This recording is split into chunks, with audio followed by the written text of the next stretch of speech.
Yesterday we learned something about like how this design flow works, right? So what are the things we learned yesterday? Like what is specification, architecture, and RTL design, verification, synthesis. We just went through like what is this flow and how this flow works, right?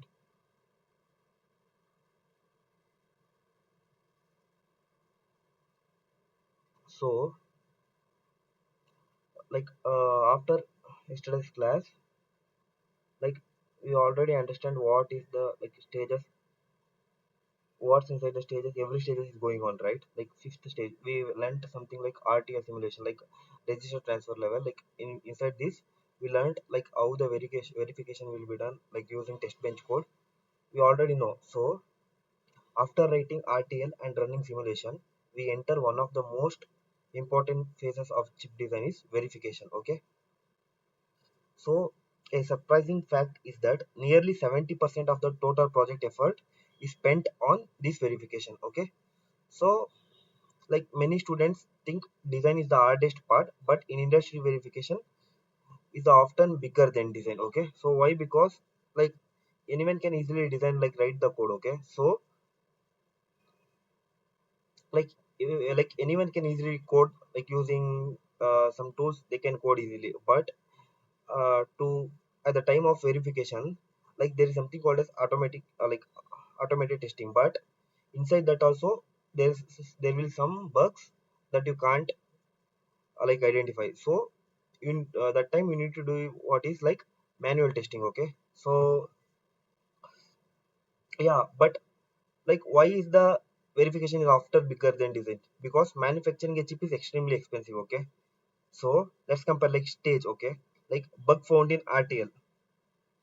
Like what is the cost you are going to like and hours you are going to spend? It will be like some dollars or some hours to rectify that uh, bug, right? So what if you are like bug found after the fabrication, like after the chip design and integrating the every like your design into a silicon chip? What will be the cost for clearing that bug? It will be in millions of dollars, right? Why? Because just think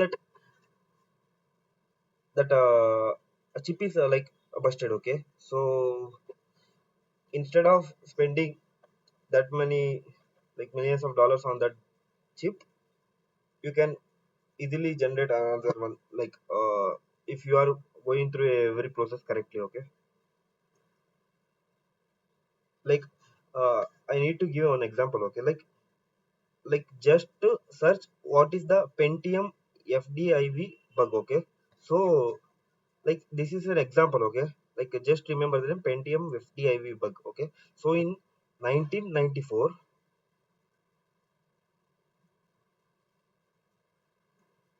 a floating point division bug was discovered in a Pentium processor from Intel. Okay. Like there is something called a floating point division bug that was discovered in a Pentium processor. Okay. Like there is something called as a Pentium processor. Like the company like using is Intel. Okay. So the processor had been already been manufactured and sold. Intel had to replace processor worldwide. Okay. So the last was, so like if you are like creating or building this laptop. Okay. So like if you are developing your own laptop with your own brand name, then you should like you can build your own chip, or you can import the chip from other like and implement inside your laptop, right?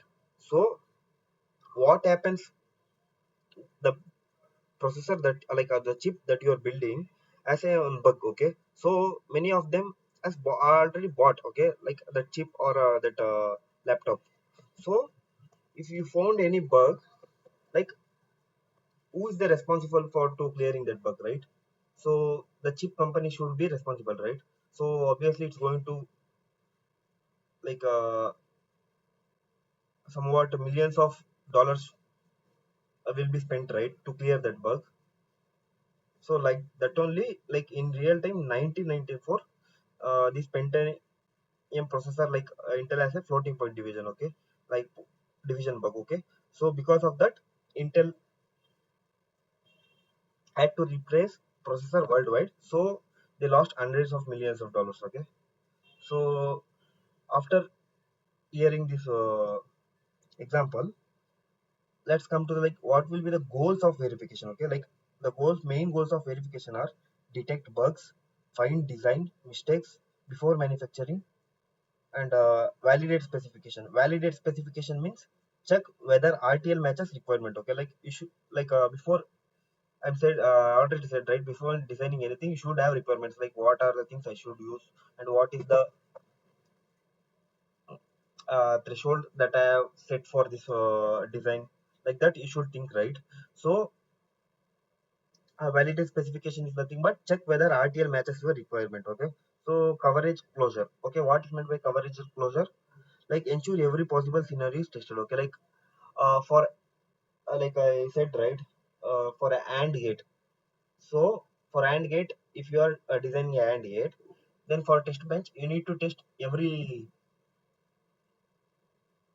case, right? Like 0 1 0 0 1 0 1 1, like that you need to test, right? Check, right? So that is called as coverage closure. Okay, so but in industry methods like simulation, assertion, formal verification, and UVM. Okay, what is meant by UVM?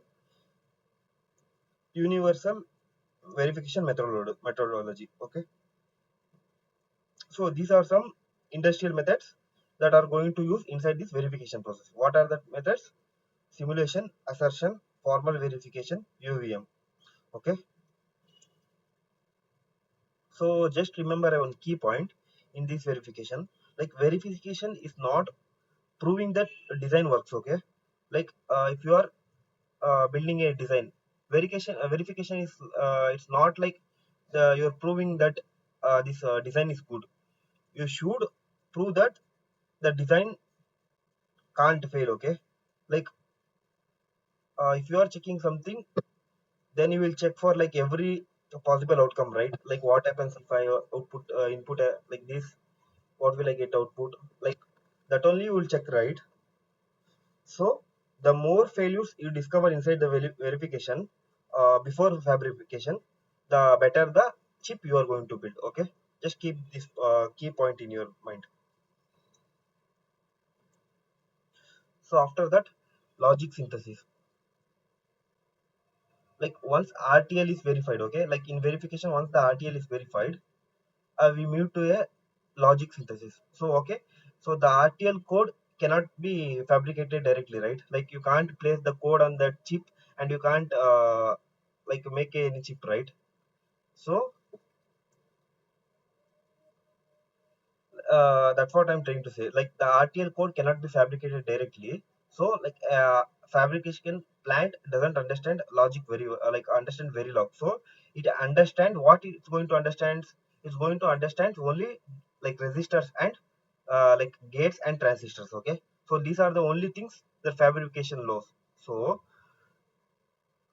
that code, like I said, right, for AND gate we learned about gate level synthesis, right? Like how to convert that code into gate level, right? So like that only the same thing is going to happen inside a logic synthesis. So inside logical synthesis you are going to convert that into gates. Okay, gates and transistor. Therefore using this process you can synthesize RTL into gates. Okay, like input to synthesis means RTL code into gates. Okay,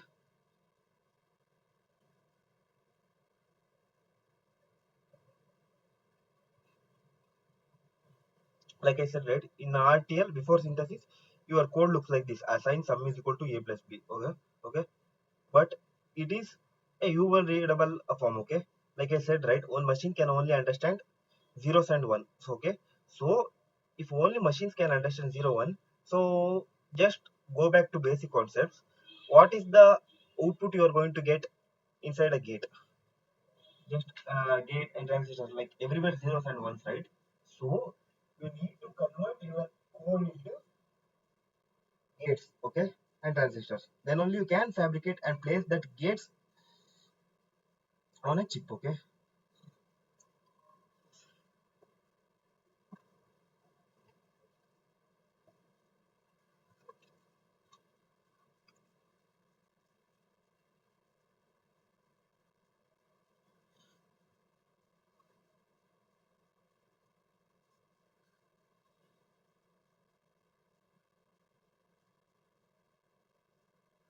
And next is what is meant by trade-off. Okay, PPA trade-off. Like this is the one of the most important concepts in VLSIs, and that is PPA. Okay, like PPA stands for power performance area. Like when I was explaining this multipliers, right? Like I also said about this PPA. So PPA stands for power performance area. Okay, like power means energy that you are going to consume. Performance like speed of your operation. Area is nothing but like what is the area that is going to occupy on a silicon space, right? So these three are interconnected. Okay, so if your PPA is less, okay, like your power is less, performance is high, and your area occupied is less, then only you can say that I built a better chip. Okay, so whenever you're going to build a chip, okay, just think that you should use as much as less number of logic gates, transistors, and some correct adders, something like that. And you should have an idea about how you are going to connect the adders. If you just know about these things means, then you obviously are going to build a better chip. So in power optimization, okay, so what is the important goal of the power optimization? To reduce battery consumption, right? So there are some techniques like clock gating, power gating, and operand isolation. Okay, so these are some techniques that helps you to optimize your power. Okay, so if you optimize your power, then the advantages are something like your chip is going to use low power, and like like if power consumption will be less, right? So then your chip is does not going to heat because of low power, and you should also design like it should work at high speed. Okay, so then only you can maintain the chip balance.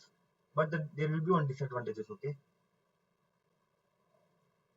if you are using building a low power, there may be a chance in increasing area. I will tell how. Okay, like after knowing about area optimization. Okay, like inside area optimization, what is the goal of the area optimization? To reduce the chip size, right? So there you are going to use techniques like resource sharing and logic minimization. Logic minimization is nothing but like instead of using AND gate and OR gate, you can use something like OR gate, XOR gate, right? To or NOR gate. NOR gate, like using NOR gate, you can build any logic gates. Okay, so if you are going to use these kind of this kind of reversion of the gates. Okay, so like exchange gates, like if exchange gate techniques, then only you're going to like minimize this area. Okay, so then the advantages will be like something low manufacturing cost. Okay, because of you are using less gates, then obviously you're going to like your manufacture cost of your gates will be less, right? So and it will also has one another advantage, and that is may reduce like a disadvantage that may reduce speed. Why? Because obviously if we are using less number of gates, okay, like think uh, like you're using CSA adder, okay, like a carry save adder or carry save adder. Okay, in that carry save adder, like there will be a number of adders, right? There will be some number of adders. Okay, for just think like using ripple carry adder, there will be only 2-bit input. Okay, so if you use 2-bit input, if you use ripple carry adder for 2-bit input, the adder connection will be less, right, and the process will be less. Okay, but instead of, if you use a CS like a carry save adder, inside that also, like the process will be somewhat high compared to this ripple carry adder. But like in ripple carry adder, you can directly you can directly obtain the output. Okay, like because there will be minimal steps, but inside CSA, coming to CSA, it will take some time. Okay, why? Because like it has like its design is somewhat complex than this ripple carrier. So that's why for simple operation it may reduce speed. Okay, so that's what I'm saying. And also the last thing is after area like power optimization and area optimization, the next thing is performance optimization. And the goal of the performance optimization is to increase clock frequency. Means clock frequency is nothing but like how fast your processor is timing. Okay, like how fast your processing receiving, like clocking is nothing but the speed that you're going to receive input and you're going to produce the output. Okay, so that is what called as clock frequency. So to achieve this goal, there are, you're going to use something techniques like pipelining, parallelism, and fast steps. Okay, so while discussing about basic, we already know what is this parallelism means. Okay, so and the advantages of these techniques is it can achieve high speed, and the major disadvantage is it consumes more power and area. Okay, so why more power and area? Because obviously your processor is going to work in a high speed fast enough, okay, to process every task in an like inside a millisecond, like not even millisecond, inside a nanosecond, things like that. Okay, so obviously your processor will be more efficient, but it will be working under a pressure. Why? Because I need to finish the work fast, right? So obviously you're going to take, like it's drain every energy or power that is coming, right? So that's why the power and like area, if you are going to build that type of processor, then obviously it will be complex, right? Because your simple chip simple design cannot work for the complex task, right? So obviously your design will be complex, then the area will be increasing, right? So that's why I said, so if you are building a chip, your power PPA should be balanced. Okay, so it should be balanced, like it should like use less power, and it should be working in intermediate or some fast speed, or it should also like area consumption should be optimized, like it should be not that much complex. Okay,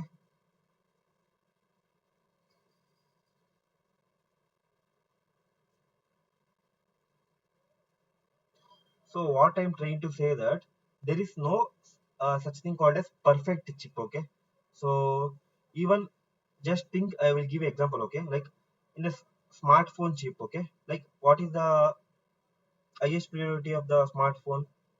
To power, right? Like it's need to hold a battery too long, like at least a day, right? So and it should work accordingly to that, to balance that power, right? So coming to the server CPU. Okay, so what is the main condition of the server CPU? The performance is the highest priority, right? Why? Because to work in your laptop, you can even work it using power down, but the most thing you're going to search for is whether like it's working for every complex task, right? So that is the thing you're going to search like while buying a laptop, right? Like whether it is efficient enough to work for a complex task, like you're going to search for i3, i7, i5 processor, right? Like that. Coming to a IoT device, what is the main thing that is going to dominate there? Area and power, right?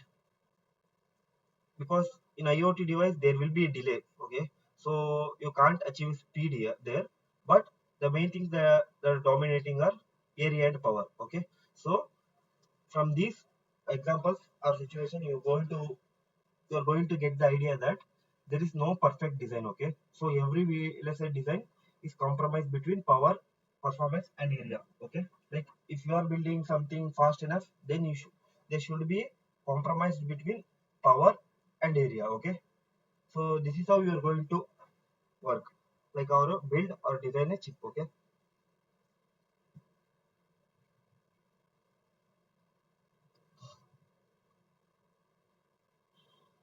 next is standard cell library. Like I said, right, there's something called a standard cell library.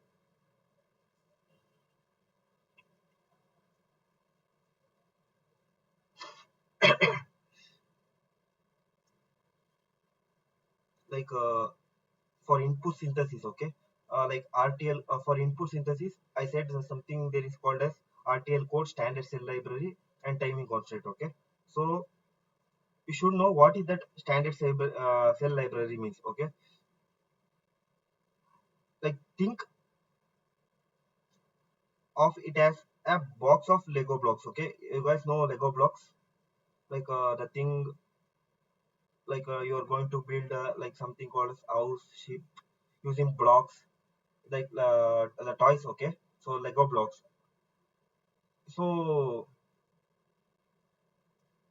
like think of this standard cell library as a box of Lego blocks. Okay, so instead of creating transistor from scratch, like every time, okay, engineers use pre-designed cells. Okay, like common standard cells, like inverter, A not A, NAND, two input NAND gate, NOR, two input NOR gate, right?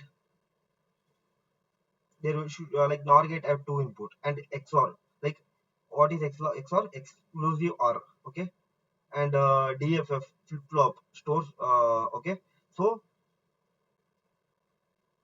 these are the some like already pre-designed cells, right? So instead of like if you are designing some chip, okay, so you're not going to create your own NAND gate, right, or AND gate. You're all like you will use like pre-designed chip like this inverter. Okay, so inverter is nothing but a lot of A. Okay, and NAND gate, like I said, two input NAND gate. Okay, like that you're going to use this a pre-designed okay chips, like pre-designed. So why you use this for storing data, right, and transmitting your data, but why you use standard cells there? Because this NAND gate, NOR gate, and diff exclusive or inverter, these are pre-designed, and also they are verified, optimized, and characterized. Okay, just remember these things, because they are called as pre-designed and also a standard cells because they are already optimized. Okay, so you can't develop a better and get like you can. Okay, like just imagining that there is one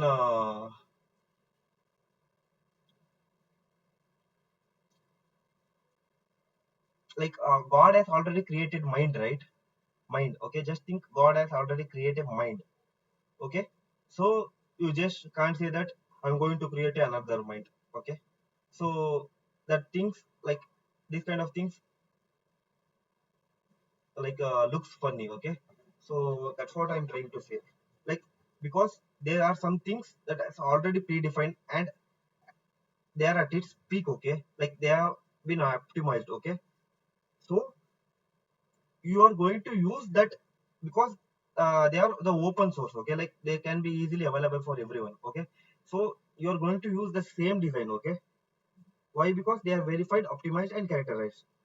That's why they are called as standard cells, and this is what called as like if you are this everything is called as a standard cell library. Why? Because a library is nothing but the books that kept in a library. The like it has used a number of books. That the things where a library means, right? So like that only, standard cell library is nothing but there are some pre-designed, like already optimized designs, which are called as standard cells, and that collection of the standard cells is called as standard cell library.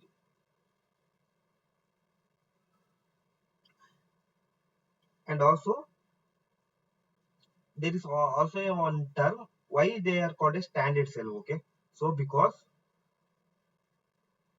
it's going to provide data about layout, timing, power, area, and these are the things they are going to tell. Okay, like because of the pre-defined, it should have like that characterized among like how this works and how you're going to implement. So that's why they're like something called as the standard cell. Okay,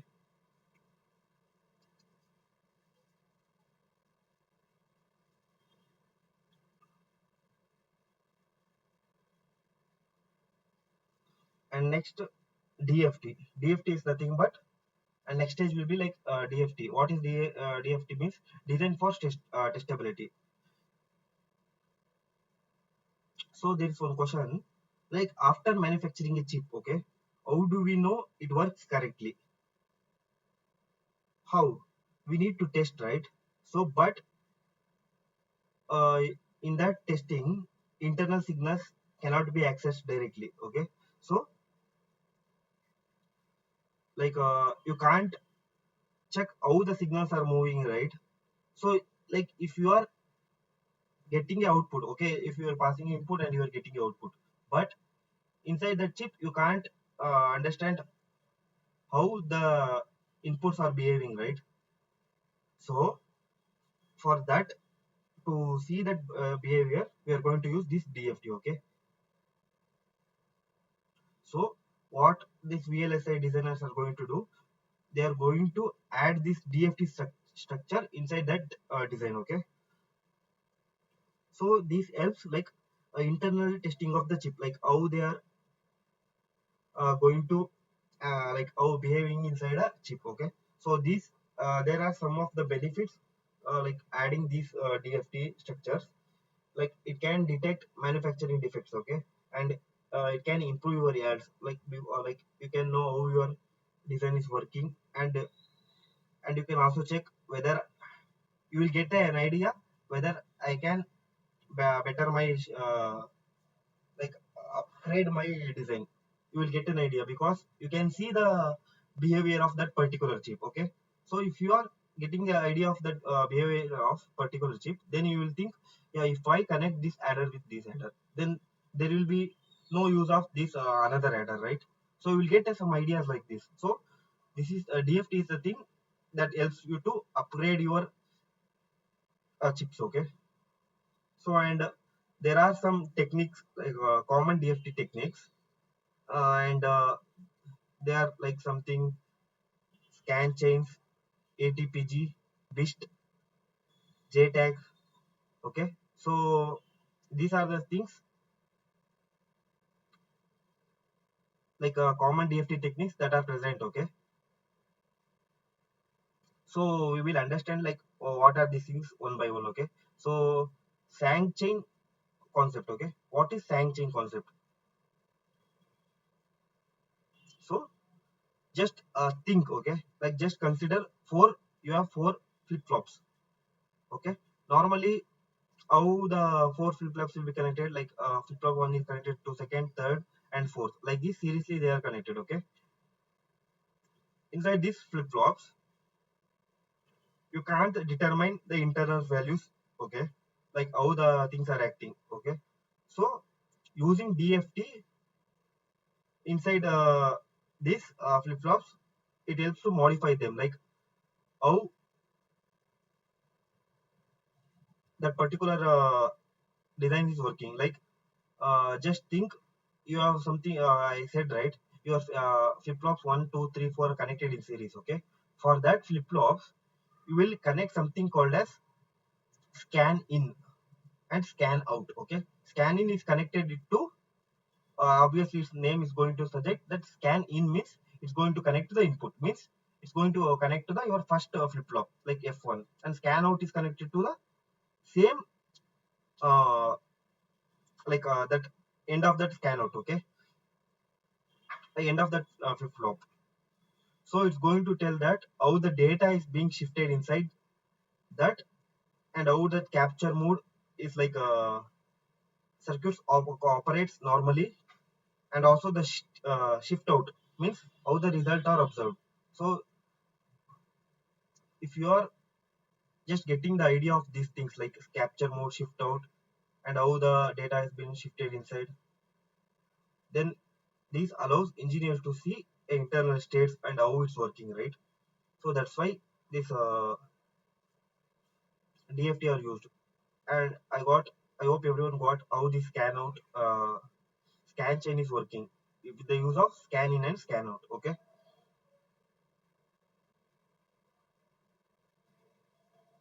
Just think, without using scan chain, okay, suppose your flip flop 3 is faulty, okay, so it is impossible to detect easily like without scan chain, okay.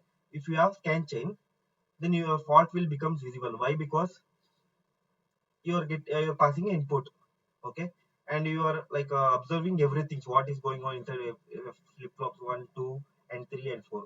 Then you will get the idea, yeah, my flip flop is defected, that's why it's not generating the expected outcomes. So I that time you should think I should change my design, like that how scan chain works, okay. So and next I said, right, there are some other techniques like ATPG, BIST, and JTAG.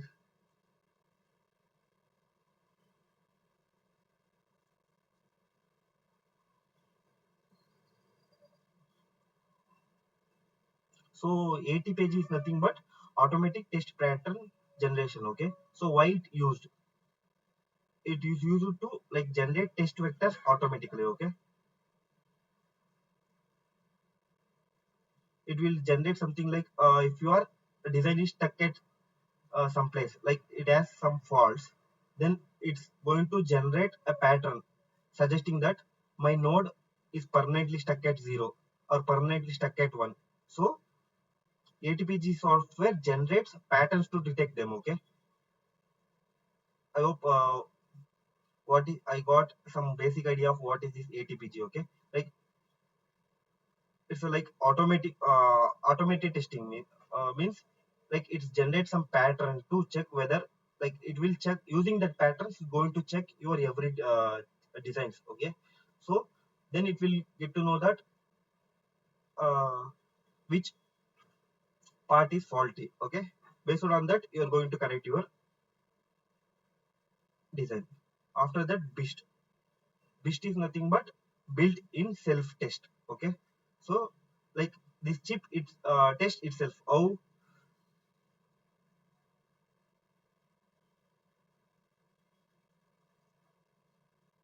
it's going to test itself. Okay, there is the thing in like there will be something called as memory, right, inside every chip.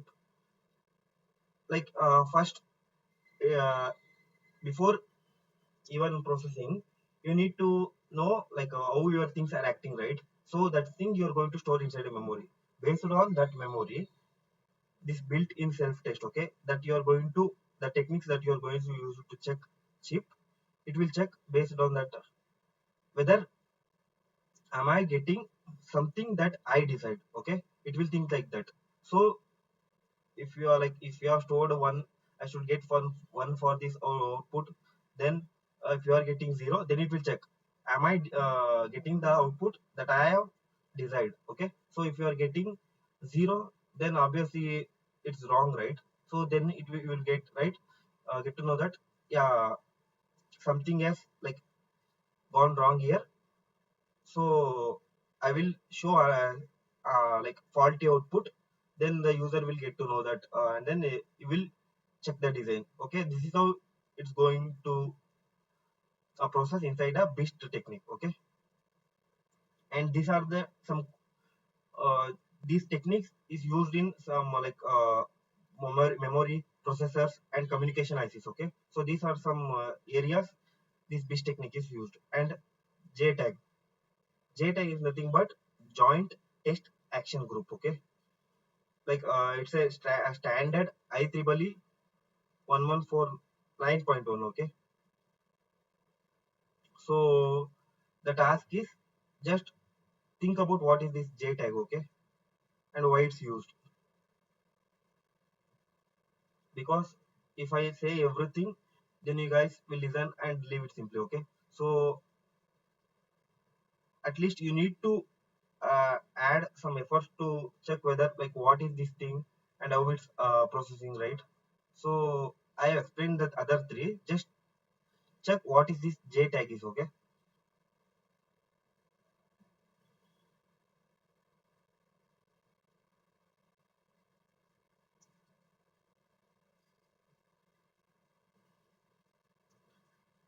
and next stage you are going to see is that like how your physical design overuse used. Okay,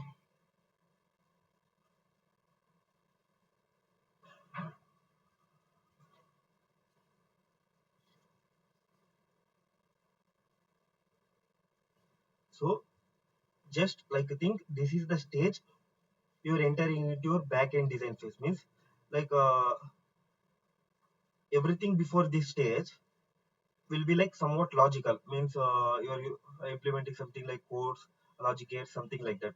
But now you're going to create actual silicon layout. Okay, like there are some main stages inside that.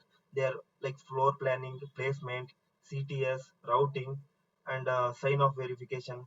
These are the stages that you are going to learn inside this physical design. Okay, so and the main goal of this physical design is to like convert the gate level netlist into geometric layout. Geometric layout means like inside a chip you can't see the transistors and everything, right?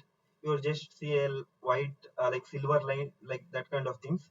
That is called as a geometric layout. Okay, like inside that layout this everything will be appended. Why? Because like I said, right, if you are you are all from AC background, right? So while doing some mini projects inside a lab or something, you will see that gates, right? Like AND gate, how that transistor looks like. It will be some like in black structured, and it's something looks like spider, right?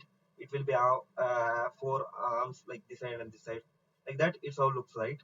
But you can't implement that thing inside a chip. Why? Because the area, like you said, right? You should use to build a chip. There should be used like a millions of transistors. Means just think if inside to build a transistor you're going to use a number of gates, right?